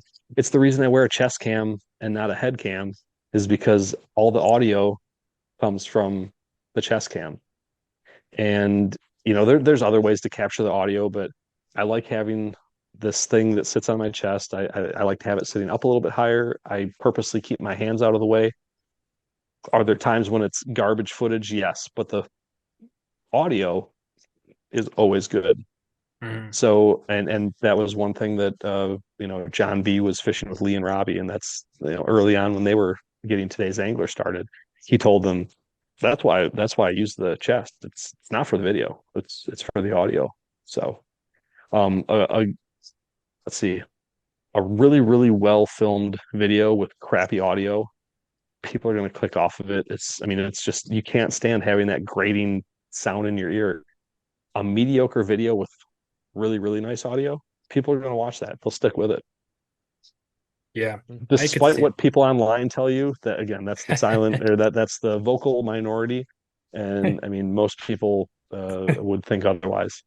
Yeah, I mean, we like, yeah, tough with some of the comments sometimes, and I'm glad you brought it up though, because I think it's important. I mean, to go back to like videos where you're talking about these people, not, you're putting out content where you're not always catching the fish. I think it's good for other people who are watching it to see, because you don't want to discourage people from getting into the sport because they're just seeing these people go out and catch fish all the time. And if they're not, it's like good for people to see. I think, people that do this regularly have really shitty weekends or shitty days.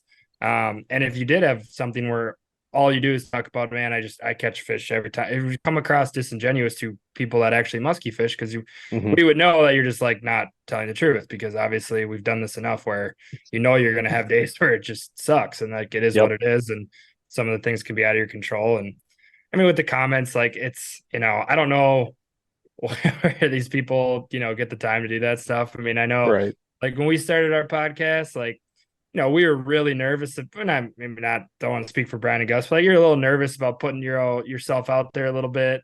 And I think our first comment on Apple Podcasts was like, end it. So it's like, shoot. All right. Well, guys, sorry, let's pack it in. Hey, at least we tried. Well done. And, since then, obviously we've had a lot of really, really awesome people, reach out, or like we've been able to meet awesome people, and it sounds like you've been able to do the same. So the pros definitely, I think, outweigh the cons. Oh, for sure. And I get a ton of positive comments on those no catch videos, because people say that exact same thing. It's like, oh, it's good to see somebody that knows what they're doing, which I don't, but it's good to see somebody else like having crummy days like that. And I think you're right. It's good for people, especially if they're just getting into the sport. And I guess I do the same thing with because every now and again I'll catch hell for measuring fish. I mean, so I belong to Muskies Inc. I'm a scientist. My job is as a chemist, so like I like measuring things. Every time I catch a muskie, there's that little kid in me that like, I want to know how big that is. I don't want to guess at it. I want to know. So if I can safely wet the bump board, get a quick measurement, get an accurate measurement, because the other thing is anything that I submit to Muskies Inc. in that lunge log, that can be used by DNR biologists or fish biologists to not only study muskies as a whole, but muskies in a particular lake. I once had a guy say, well, you don't need to do that. There's 400 and some thousand entries in Muskies Inc. It's like, dude, you know nothing about data. That's all the muskies. Like, what if somebody's looking at Webster Lake in Indiana and there's only 10 fish? I mean, I'm sure there's more, but say there's only 10 fish for a lake and I catch 5. I've just made that data set 50% larger. Right. So I think that's important. The guys that don't want to measure your fish, don't measure your fish. That's fine. But you'll get the guys, I call them the musky virtue signalers. A guy will say, "Oh, I don't measure unless it's 45." Which, question, how do you know it's not 45 unless you measure it? For one thing, there's been a lot of fish. There's been a lot of fish in my boat that were either a 42 or a 48 that were guessed 45. So you can be off a little bit. But then you've got one guy's 45, and then I had one guy say, "Well, I don't do it unless it's 47." Well, so what's this magical number that you just picked out of the ether? Like, is it just because you heard a guy say 45 and you want to be 2 inches better than him, so you picked 47 and you can sound more virtuous? That stuff drives me crazy as well. And so I guess the reason I brought that up is I'd like to show how I measure the fish, because that novice angler that might be watching me, I don't want them to get hounded by all these guys online saying that you should never measure a fish, because, okay, so say they take that to heart and they're constantly just water unhooking 36 and 37 inches and they've never really handled a fish. Okay, so they catch a 50 and you want that to be the first fish they hand, that you want them to practice on a 50? No, man, like, measure your fish. I've talked to, Jordan Weeks from the DNR. He's the DNR, the muskie guy from Wisconsin. Love him, hate him, whatever. I've talked to the guy a couple times, and I've talked to him about this particular situation, and he said the same thing. He's like, I'd rather have people measuring those small fish, getting used to doing that, so that when they do get one of those big fish that you have to be careful with, they at least have an idea of what's going on. So yeah, that's another one of those things that I deal with online every now and again that I've just kind of gotten good at ignoring. Sure. Yeah. No, that's a good point. All right. Well, man, this has been a lot of fun. I know we're kind of hitting that certain time, and I like to kind of open it up, see if anyone else has any other questions. Feel like we could continue to do this for the whole night, but you've been very generous with your time, so we want to be For sure. respectful of that. Brian, Gus, you guys got any last few things here before we wrap it up? I mean, I'd love to compare and contrast each lake and each state and how they differ, but we don't need a 10-hour pod. I guess if you could just kind of hit, I'm always curious on like Canadian lakes and then Lake St. Clair. Just a general, the differences in Lake St. Clair with Canada or maybe some of these other trophy waters. I know it's totally different for most of the year. Yeah, I mean, so from what I've seen from Lake St. Clair, it's I don't know if I'd want to call it open water bite because I think when I think open water, I'm thinking like 50, 60 feet of water, Cisco, like Lake Geneva, maybe. But it's definitely open water and there's miles and miles of 15 to 17 foot with the occasional weed patches, and knowing which weed patches hold fish is just like I said, it's mind blowing to me. Whereas like Eagle Lake, even though that's a fairly big body of water, it's stretched out and pulled into all these little bays and crevices and stuff where Lake St. Clair is this big giant relatively shallow bowl for how big it is. So yeah, and structure wise it's not very fun, I don't think anyway. You got your Canadian lakes with we can hop over here to this weed bed or we can hop over here to this reef and kind of hop around to spots where Lake St. Clair, it's like you pick a weed bed and that weed bed could be a couple miles by a couple miles and you try to set up drifts. I guess I'd say it's sort of similar to fishing Bay of Green Bay maybe on a smaller level, but where you've got these kind of bigger expansive grass flats with maybe the occasional cabbage bed and you're doing these big long drifts just trying to hopefully pinpoint a couple of those good weed patches along the way and do that sort of thing. So yeah, it's man, that St. Clair stuff, it's a different animal, and you can go out there and get your butt kicked too, or you can go out there and have a 10 fish day casting or a 30 fish day trolling. I mean, it's bonkers the numbers those guys come up with out there sometimes.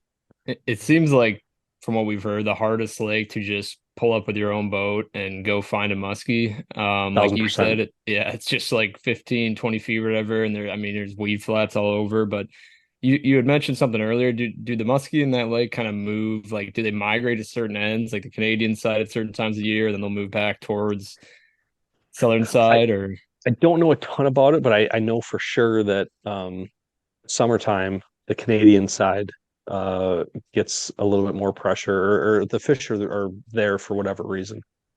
I'm not smart enough to know why. I'm thankful that I've got some buddies out there that have a little bit more of an idea. And definitely there's times I think in the late fall into winter where they'll start coming in towards the river mouths, the Bell River, the Detroit River, and that sort of thing.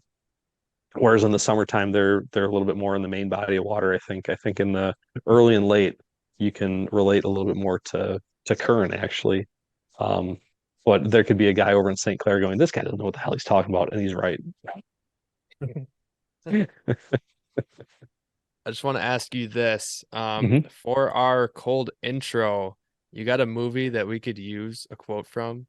Just any Ooh. random movie that might have just a good quote throughout it. I mean, we could do some searching unless you have a exact quote. I love open National ears. Treasure, but I don't know if there's anything from National Treasure you could use. Oh, we'll find something. I think I could get something out of that for sure. Right on. All right. Well, before we sign off here, again, thank you so much for coming on. We really Absolutely. Thanks for appreciate having it. me. You want to just kind of give out where people can find you on Saturday mornings, and also it looked like you had some pretty sweet sweatshirts you were selling that I think you're Oh, also yeah. rocking right now.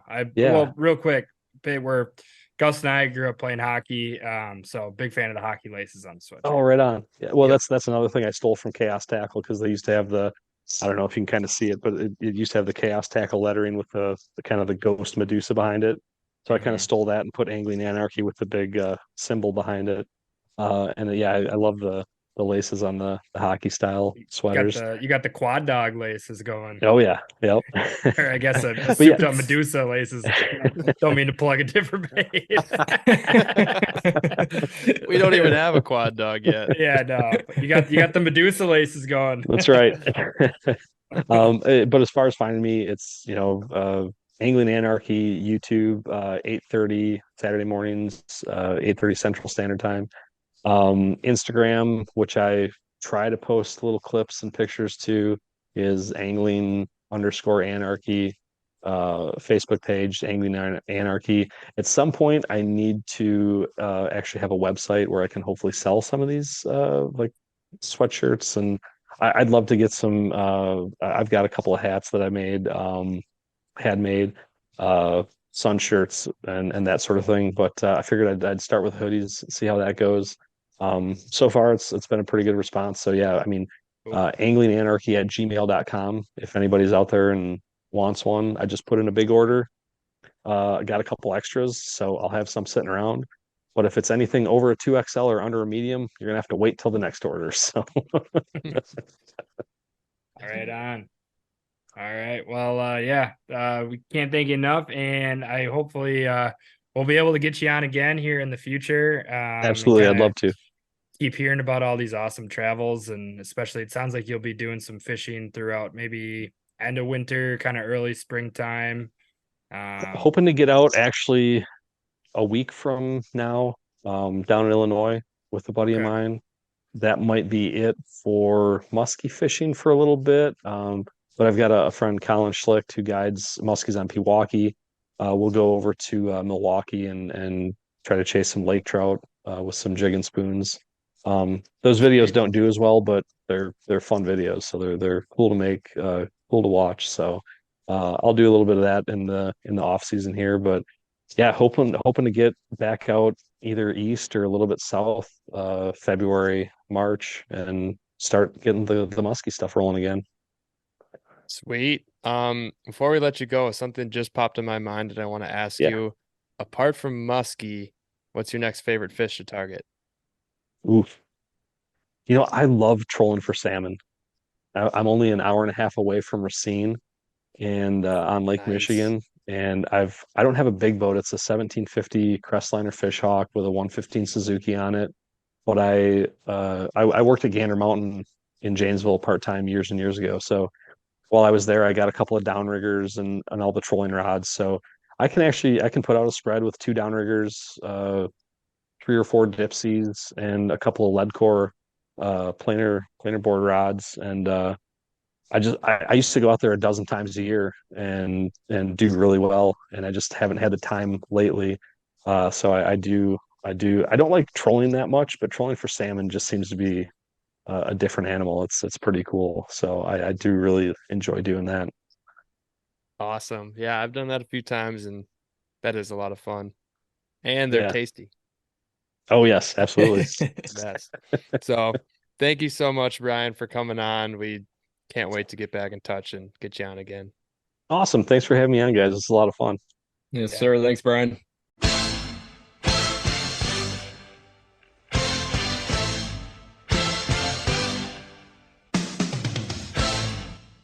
All right, guys. Well, that was a lot of fun. Can't thank Brian enough again for coming on and joining us this evening. Real quick, as we always like to do, Brian, what was your biggest takeaway from the interview with other Brian? Well, other Brian, I'm a little bit jealous of all of his travels. I always like hitting new water. I mean, this guy has been everywhere within the last year. So yeah, hopefully we can take a page out of his playbook a bit, maybe work out of northern Wisconsin a little bit more in the coming years. But yeah, like he said, there's just every body of water is so different across these states. And we've been mentioning it in other pods, but hopefully we can get up to Canada next year, experience that for our own instead of just hearing all these crazy stories from everybody else. But yeah, just cool to hear all of his adventures. Gus, what about you? Oh man, I'm trying to think on some of the things that we talked about. I mean, the one thing talking about the top water with the Bubba and the walk the dog, that's just something that I know all Also- three of us would really like to experience. May I have was to get hoping to he'd Eagle sell you on Lake top here. water. I think he was doing a pretty good job, and I might have to look up Chaos Tackle for that one because that Weagle we got hasn't done anything. I know, and I keep in my head thinking like, have we given that thing a fair shot? Like I've thrown it a handful of different times, but doesn't seem to stay on the line for too long. So I don't know. I don't know. More Yeah, I don't experimenting know next either. year. No, Mhm. but yeah, with him, man, I love the travels that he does. The fact that he doesn't just do new water, but he does new states. So I'm with you there, Brian. Little jealous of that, and hoping to kind of branch out in the near future ourselves. If we're able to do that, with Canada being one, Minnesota, or some of the other places close nearby, or somewhere south that opens up prior to Memorial Day weekend, or even Southern Wisconsin opener. So, Mhm. Max, what do you got from it? I'd probably say the Eagle Lake stuff was, I knew it was going to be interesting, but I was really interested just kind of hearing about, the success that he's found out there. And I thought it was pretty funny talking about how like the lake chip might get put into the Eagle Lake system Hmm. here pretty Yeah. soon. And I'd imagine that's probably frustrating to a lot of our guys that listen to this or gals that listen to this that fish those types of water because as you know, like we really like exploring new bodies of water in northern Wisconsin, and especially those that don't have maybe the best navionics or lake chips on them. Maybe are a little bit more off the beaten path, and that's kind of what makes them cool. So this like lure of Eagle Lake, I feel like part of it was because when you went out there, you had to just figure it out on your own. You're kind of going back to like tossing back the clock a little bit and not leaning on your technology as much. And that something that I think is pretty sweet. So yeah, just hearing about his Eagle Lake stuff, I was really intrigued by all that. But yeah, coming off of a good Thanksgiving weekend here, Brian, you were on the road, you flew south. Yeah, not on the road, in the air. Yeah, in the air, you flew with the birds down south and got to spend some time down there. How's your Thanksgiving? I'm sure you joined the Clean Plate Club multiple times last weekend. Yeah, we had plenty of leftovers. I'd probably ate as much as my other three family members did combined. So, you know me, had to make sure there was nothing getting thrown out. But Right. aside from the food, it was a great time to get down there. Obviously, a little nicer weather than what y'all were dealing with up here. Uh-huh. Managed to get out and fish a little bit, just caught some bass, nothing too crazy, nothing over 10 pounds, but Get back to your roots. yeah. Bass actually will hit a walk the dog bait, unlike our success with musky, but yeah, it was a good time. You guys though were out fishing a little bit. Sounds like you almost had really good luck until so Yeah. what Yeah, happened, Gus? until dot dot dot. Well, yeah, we've been grinding this late November, and we've been squeaking out some fish. The giants are evading us. We've had a couple skunks, and just recently, one of the recent skunks came with heartbreaks. So, as some people maybe saw on the Muskies on Tap or my own Instagram story, I threw up two clips of me jigging and losing both fish, and me losing both fish, and that's tough. I don't Part really of the know what to make game. of it. It is, yeah. You just got to keep going. How I'm big were hoping they? to be. One of them was really big. The other one, I'm not so certain it was giant, but How do one you of know them, the other was big? Were you feeling it or was it live scoped? I mean, if you look in the videos are down actually now. I might still end up posting them, but the one when it was a lot lighter out, the one that was definitely bigger, that was a 9 foot X heavy rod. Had it bent pretty good. Thought I had a great set. It came off of a crib that the previous day Max, Clayton, and I saw come off this crib trolling, and on live scope it looked quite large.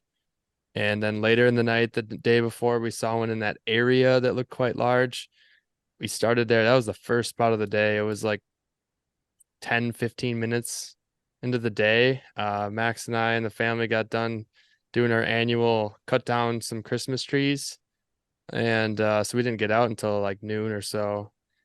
And I think in the video, I was like, Max, point the live scope forward. I want to know where that crib is. And like as he was about to do that, I'm kind of just nonchalantly jigging and also we're like, oh, something like it was pretty much as soon as it was coming off the bottom, it just ate.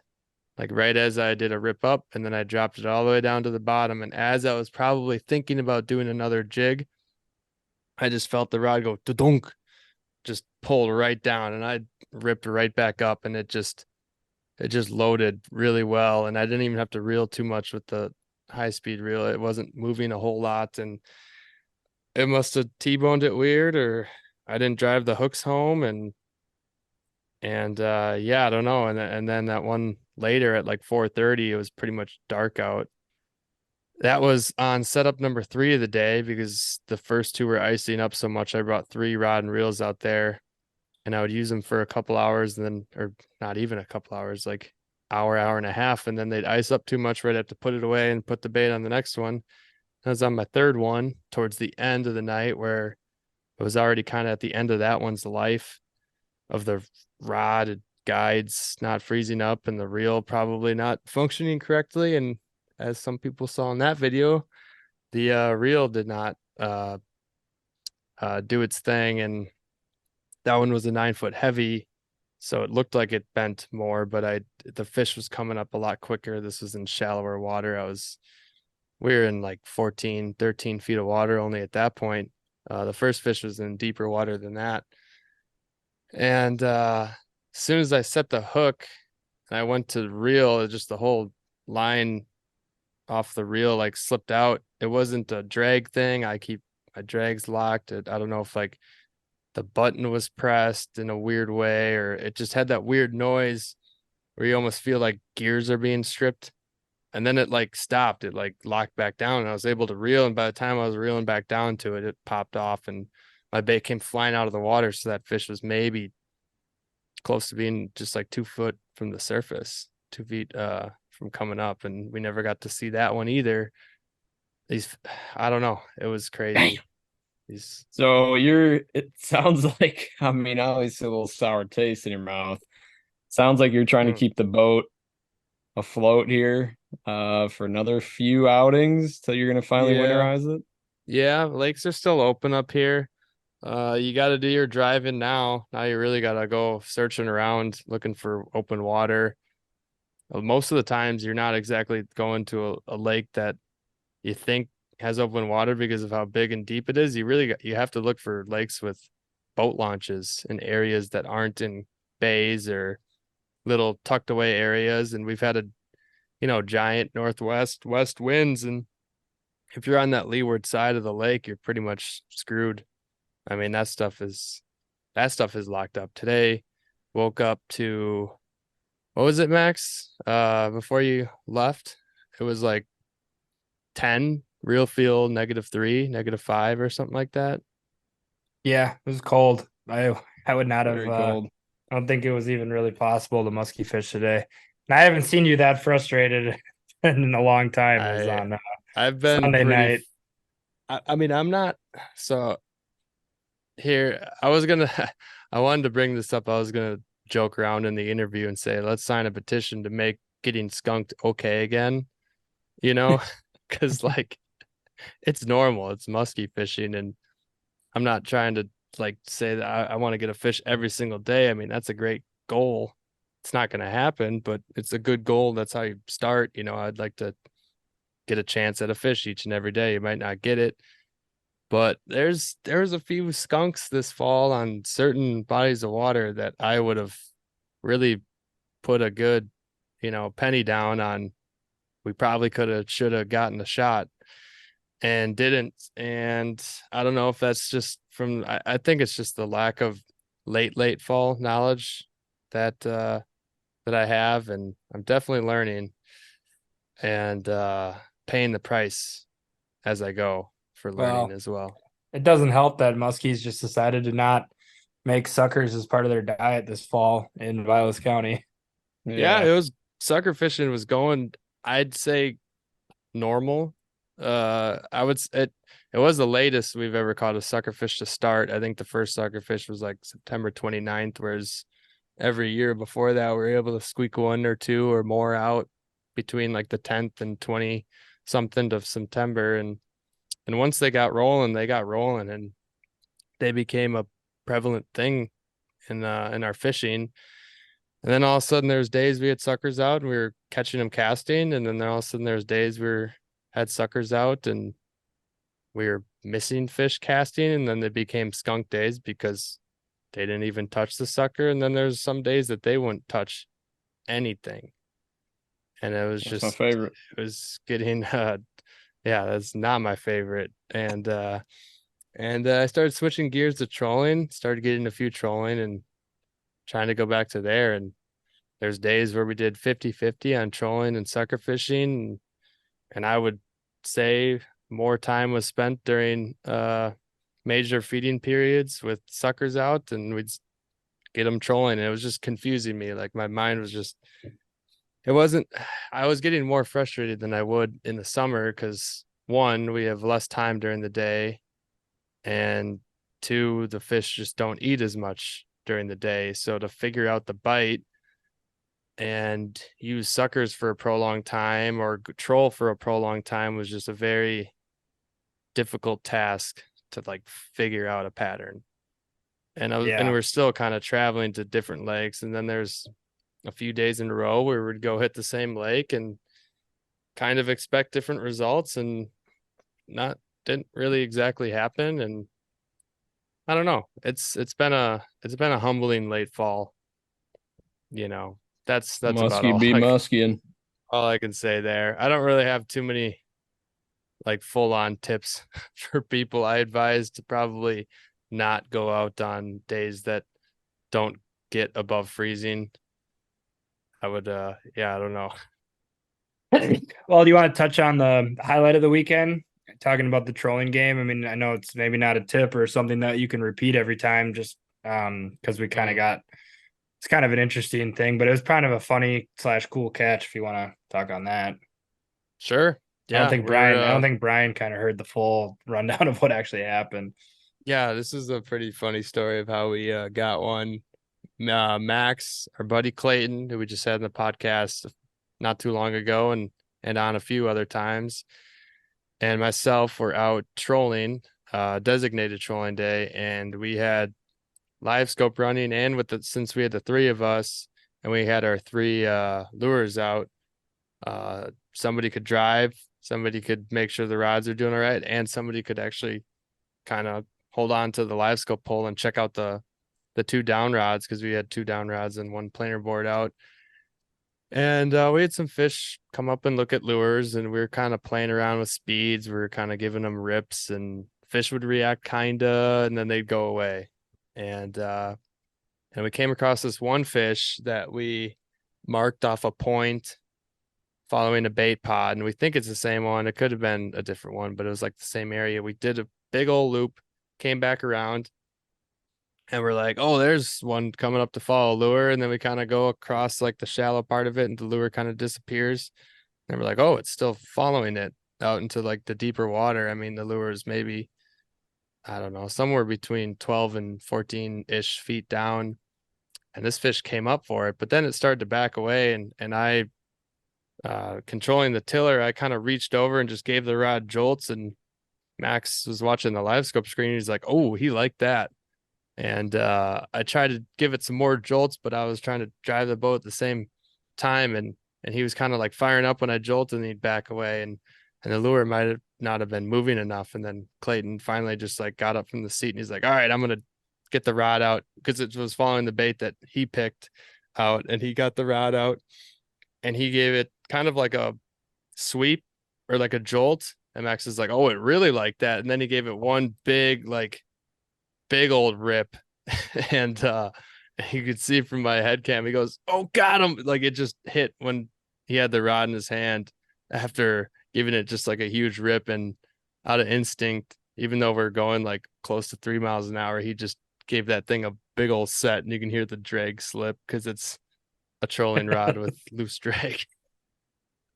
But we got him. Yeah, We got him in the that was bag. cool. We were just talking about too that day. I was like, I've never seen a muskie eat on live scope trolling before. And I was seriously getting ready to freaking throw that thing in the lake because like all it did is just show us all these fish we can't catch. And like even that day trolling, you know, you'd see him shoot off the bottom, follow it. We would twitch it. It would either, you know, hang back, like it would kind of sunk back, or, you know, sometimes if you twitch it, it would fire up a little bit and like nose the back of it. And we're just like, what do we have to do to like get these freaking fish to eat? This is insane. And then Clayton kind of just took matters into his own hands and got that one, you know, triggered enough to eat. And watching that thing, like, you know, when Gus was doing the little twitches, it would like kind of fire up and like it would get a little bit closer to the bait and kind of fire up. And then when Clayton did his first like big rip, it like shot like super fast right at the bait. And then when he did it again, like I saw the fish like go from, you know, 0 to 60, just like freaking smash it. And it's right as I saw him shoot at the bait, like Clayton sets the hook. I'm like, okay, that was all right. That was pretty cool to watch. All right, That live is scope. You sweet. just earned yourself another few weeks before you go on Facebook Marketplace. But Yeah. Yeah. Thanks for showing us more. Well, how are you going to catch your fish. crappie in the winter? that's true. That's true. That's true. Yeah, we I'll be got our one God. honey hole and maybe two. We got 2 honey holes. Yeah, that season's coming closer than I'd like to admit. Damn. But that might be it for me after this weekend. We'll see. There's a few things in the works here for next weekend, potential. But if it is the close of the 2023 muskie season, you know, I'm sure we'll maybe go around, do a little highlight for each three of us on next week's pod to officially close up. But yeah, it was a good weekend. You know, glad to at least get one more fish in the boat before it's all said and done up there for me. I'll say this: my northern Wisconsin season has officially come to a close. So good to see at least one more hit the net for the end of the year. I know Gus, you'll be getting out there hopefully a few more times. The weather looks favorable here after this cold snap. So I'll be pulling for you to maybe cap off the season with a boom. But yeah, you know, it was a fun time getting out there, brave the elements, doing that whole thing. So I think that probably wraps it for us tonight here. Gus, you want to drop your normal stuff and we'll call it a pod? Sure. Yeah. For give out that, definitely want to thank again to Brian Skaife, the Angling Anarchy, coming on the pod tonight. We had a great time talking with him. He's got those hoodies. Sounds like he doesn't have too many left before he makes another order. So if you want one before Christmas, definitely grab one from him. Muskies on Tap hoodies themselves. There's also still not too many left. If you want to grab one for somebody else in your family that fishes, musky fishes, maybe you just want to pick one up yourself, treat yourself.